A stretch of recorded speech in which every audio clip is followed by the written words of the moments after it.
Hello, I'm Rosie Garland and I am thrilled to be reading some spooky stories for the Ravenspurgh Goth Festival. And I'm going to start with the title story from my collection, Your Sons and Your Daughters Are Beyond.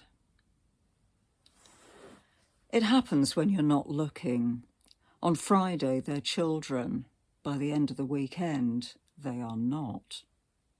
Journalists drive in from 5 counties and throng the school gates, arms in vertical salute as they snap picture after picture. You watch the news. Kids covered head to foot with pelts of rough hair, bright orange eyes, mouths bristling with pointed teeth. Rather than shying away from stupid questions, they run circles around them. It's as though sprouting fur has given them power over words.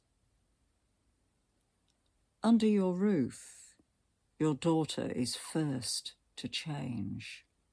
You clap your son on the shoulder and say, "You and me against the world, boy." But his body is a half-inch to the left of where it should be. Your hand slips its hold in a way that means he can't join in the necessary laughter.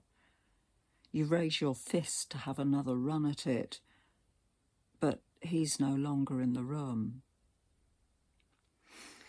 Details come in of an outbreak in Philadelphia, an elementary school in Adelaide, reports from Khartoum, Brazzaville, Gothenburg, Edinburgh, Minsk, Kyoto. By the end of the week, you lose track. You hear your son and daughter hissing to each other behind doors you can't find the key for. Your wife says they're discussing online makeup tutorials.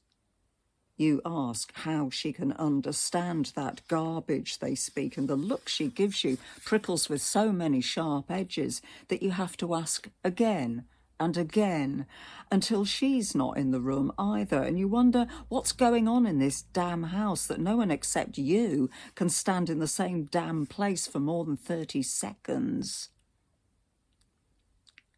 You watch your wife, studying her body for shadows where there should be light. Your questions used to make her agree with you, and quickly. Now, when you ask, she says she stopped shaving her armpits, her legs. You laugh and say, "What next?" You watch your son, but it's too late. These kids make you want to vomit. Not the hair, that could be got rid of with a good fine pair of shears. What's needed are the good fine hands of buddies to hold them down while you do just that. You hate the way they aren't afraid. Kids ought to be afraid, ought to toe your line, no questions dared and flinching when you show them the back of your hand.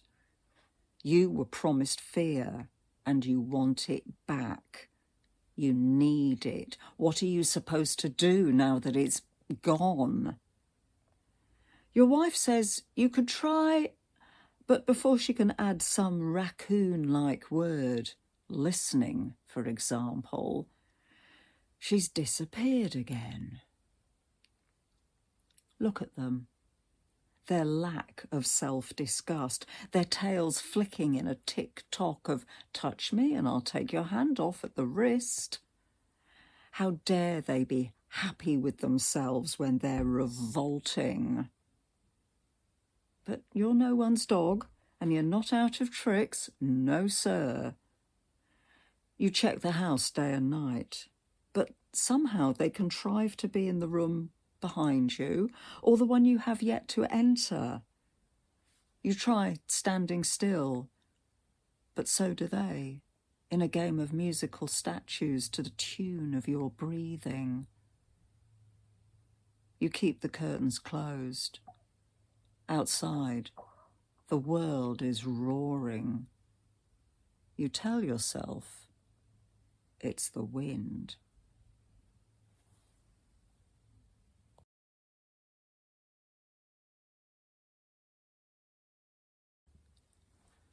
Hi, I'm Rosie Garland, and here's a short fairy story. Happy Ever After with Bear.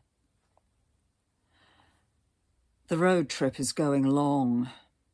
We steer clear of the phrase running away in case it breaks the spell. I know about spells. My father read a bedtime story where the prince was a bear until someone said, "Hey, you're a bear," and crack, the magic broke apart and he was back in his ordinary body, and it was supposed to be a perfect ending. You shift gear and machinery grinds. If not for you and this car, I'd be stuck in a hungry life that chewed me to the bone. I knew we had a chance when I said, "I don't sleep nights." And you said, "Okay." Not "why?" or "that's stupid," or "you can do anything you want if you try hard enough." The car stinks, an animal odour that blooms in the evening, and though I've never managed to pin down exactly where it's coming from, I'm guessing it's me. I love the rankness, everything a journey should be, away from that and towards this. I drag a blanket from the back, choked with dog hair. My father said we had hairy hearts, me and him, which was what made us warm. I wondered what my mother's heart was made of. She won the custody case, not because she loved me, but because she hated him. Grr, I say. Woof, you reply, gunning the engine. The headlights sweep a stand of trees and I see faces looming out of the bark, and because we promised no secrets, I tell you. You peer into the shadows and say, "It's okay. They're good trees. Friendly faces." We crest the hill and break free from the tree line. My heart is quaking like a newborn lamb. I'm in awe of the way they stagger upright within minutes of being born, racing around a moment after. And in that fairy tale where the prince was a bear, he had a stag inside him. Inside the stag was a wolf, and inside the wolf was a fox, and inside the fox was a lamb, heart skittering. So I've never minded the leaping of my chest. Sun's coming up. You ruffle the hair cropped over my ears, the stubble trying my chin for size. You believe in me, whatever shape I'm in. Never once have you said, "Hey, you're a bear," or broken the spell. Never once asked, "Are you feeling more human?" as though that's all there is to aim for. It's time for me to take the wheel, to look out of the window and think about how love is holding back on questions we can't answer. Love is the drive, the car, the road, unrolling.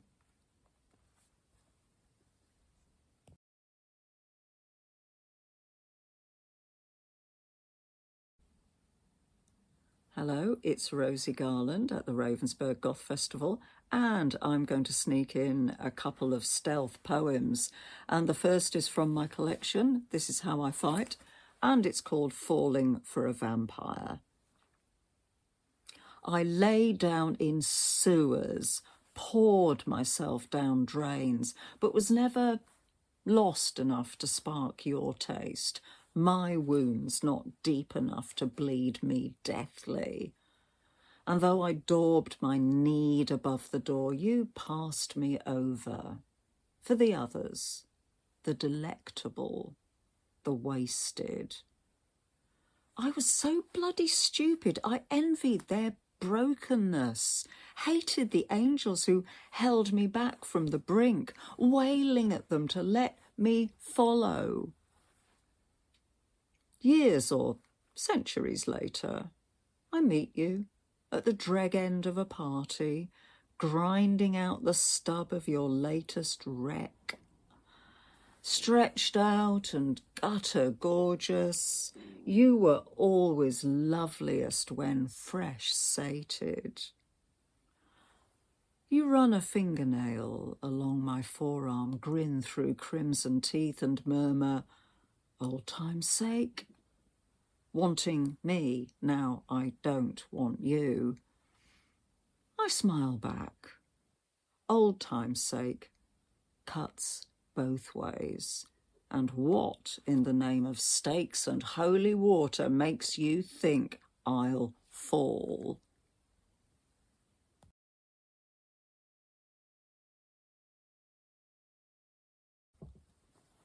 Rosie Garland at the Ravenspurgh Goth Festival, and here's another surreal piece for you. It's a poem from this collection, What Girls Do in the Dark, and it's called They Are an Oddness. When he gets home, he slides you into the goldfish bowl. You think there's no way you can fit, what with the tail and fronds, but the water accommodates like a glove. Morning and evening, he shakes a plastic tub, and food falls in a drift of salty confetti. You flick your clever tongue and catch each flake. You grow long and sleek. He has to move you into the sink. By the end of the week, the bath. He feeds you sardines from a tin, holds out a fork, says, "Here comes the aeroplane." And when your lips close around the tines, you taste sweat on his fingers. You eat and grow. Your tentacles climb the tiles around the tub. You pull the floor with slime. At night you rest your head upon his knee. He combs your hair and whiskers, smooths the creases from your frills where they've wedged against the sides of the bath. You wrap your tongue around him, squeeze till he gasps. He gazes in wonder at the marks you leave. His tongue, small and lacking in muscle.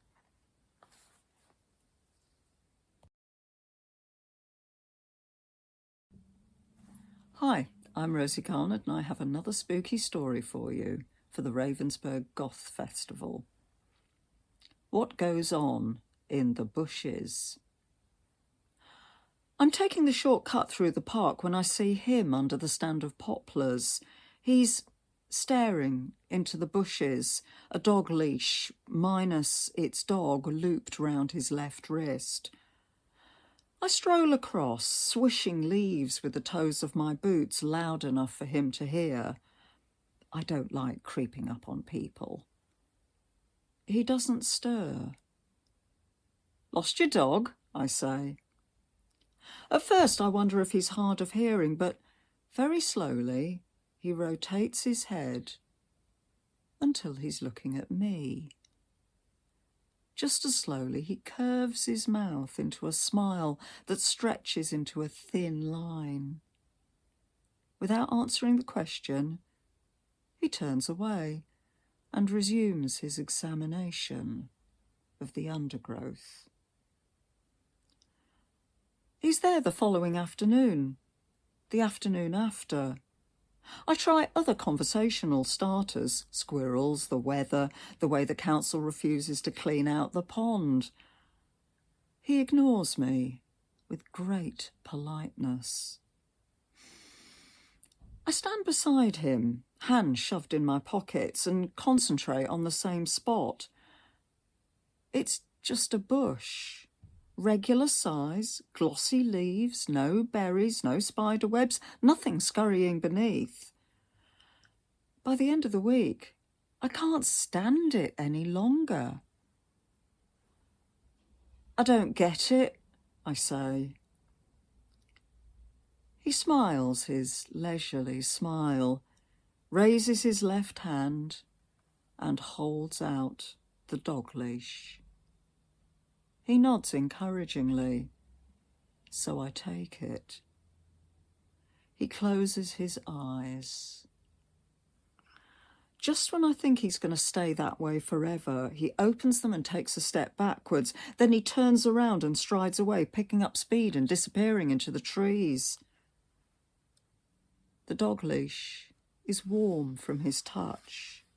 I clutch it tightly and stare into the bush. Children shout in the play area. Ducks quack on the pond.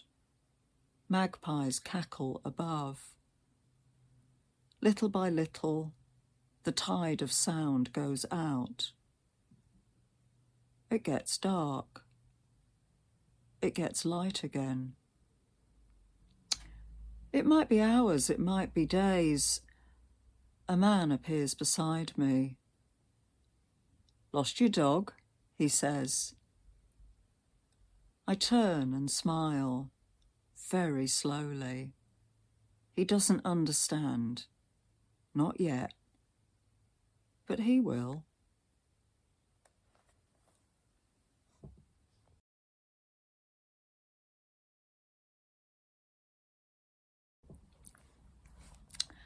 Hello, I'm Rosie Garland and I'm going to read another story for the Ravenspurgh Goth Festival.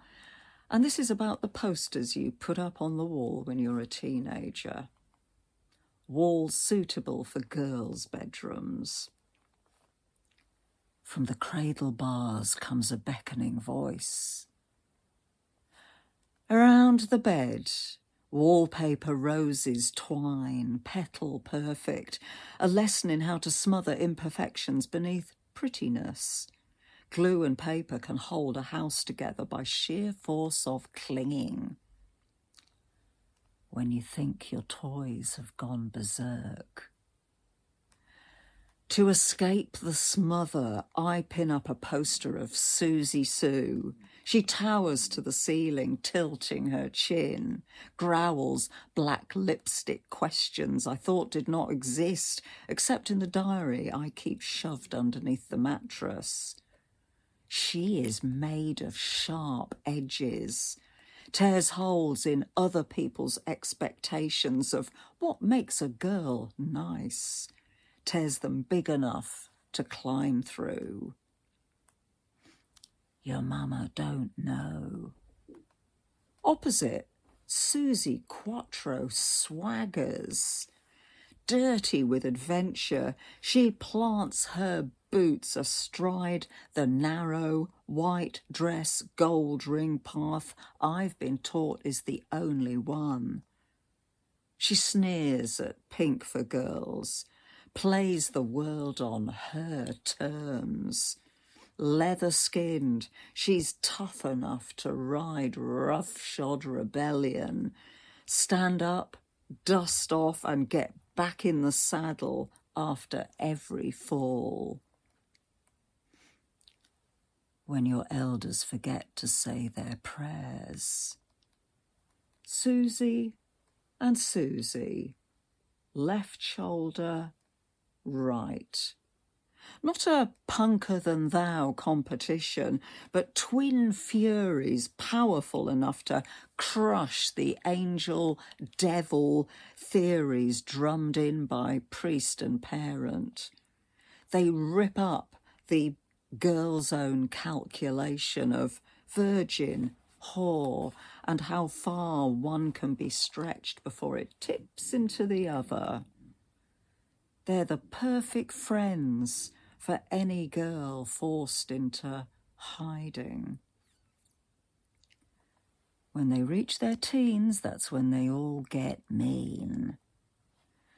Susie and Susie teach how to take up space, rooted and rock and roll steady.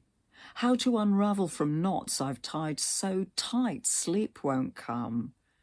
They prove that dark, can mirror dark and spark incandescence. They show me how to refuse to fit the one-size-fits-all template of marriage, husband, happy ever after. Teach me how to spell myself. Cracking through the walls. I prepare, pencil my eyebrows to arrow spikes, paint my mouth clever, a scarlet whip strong enough for no. With Susie and Susie as guardian demons, I dream. Dream how to grow strong enough to sit out the years till I escape, till I find freedom. I practice how to hide and seek in books, and I feed the flock of unfledged lives to come, which stir small wings.